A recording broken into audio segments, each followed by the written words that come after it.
బ్రాండ్లందు తన బ్రాండ్ వేరయ్య అంటున్నారు రేవంత్ రెడ్డి. తన రూటే అలగ్, తన బ్రాండే అలగ్ అంటున్నారు. ఎన్టీఆర్ అంటే ₹2 కిలో బియ్యం, చంద్రబాబు అంటే ఐటీ, వైఎస్ఆర్ అంటే వ్యవసాయం. సీఎంగా పనిచేసిన ఒక్కొక్కరు ఒక్కో బ్రాండ్ ని క్రియేట్ చేసుకున్నారు. మరి తెలంగాణ సీఎం రేవంత్ బ్రాండ్ ఏంటి? రంగారెడ్డి జిల్లా మంచిరేవులలో యంగ్ ఇండియా పోలీస్ స్కూల్ ను ప్రారంభించారు ముఖ్యమంత్రి రేవంత్ రెడ్డి. అనంతరం సభలో మాట్లాడిన ఆయన తనను చాలా మంది ఒక్క ప్రశ్నను పదే పదే అడుగుతున్నారని చెప్పుకొచ్చారు. ప్రతి ముఖ్యమంత్రికి ఒక బ్రాండ్ ఉన్నది. మీరు 16 నెలలైంది ముఖ్యమంత్రి అయ్యి మీరు ఏ బ్రాండ్ క్రియేట్ చేసుకోలేకపోతున్నారు ఎందుకు అని ప్రశ్నిస్తున్నారు. నేను చాలా సందర్భాలలో నవ్వి వదిలేసిన. ఎందుకంటే ప్రశ్న అడిగేవాళ్ళు నేను ఏ బ్రాండ్ కోసం ప్రయత్నం చేస్తున్నో వాళ్ళు అవగాహన చేసుకునే పరిస్థితిలో లేరు అని.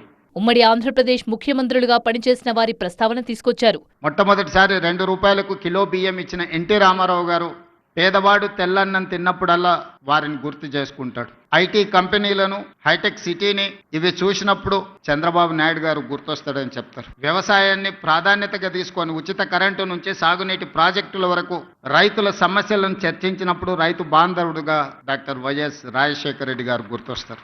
ఇదే వేదికపై కేసీఆర్ పై సెటార్లు వేశారు రేవంత్ రెడ్డి. సరే, ఇంకొంతమంది కొన్ని రకాలుగా కొన్ని బ్రాండ్స్ క్లెయిమ్ చేస్తూ ఉంటారు. ఉద్యమకారులమని, తెలంగాణ ప్రదాతలమని. వాళ్ళ గురించి నేను పెద్దగా చర్చించదలుచుకోలేదు. చివరిగా తన బ్రాండ్ ఏంటో ప్రకటించారు ముఖ్యమంత్రి. నేను ఒక మాట చెప్పదలుచుకున్న ఈ వేదిక మీద నుంచి విశ్లేషకులకు, విమర్శకులకు, ఈ రాష్ట్రంలో ఉండే ప్రజలకి, young India is my brand. I wanted to create an brand that is called young India. యువతకు చదువు, ఉద్యోగాలు కల్పించడమే తన లక్ష్యమన్నారు సీఎం. యువత చేతిలో దేశ భవిష్యత్తు ఉందన్నారాయన.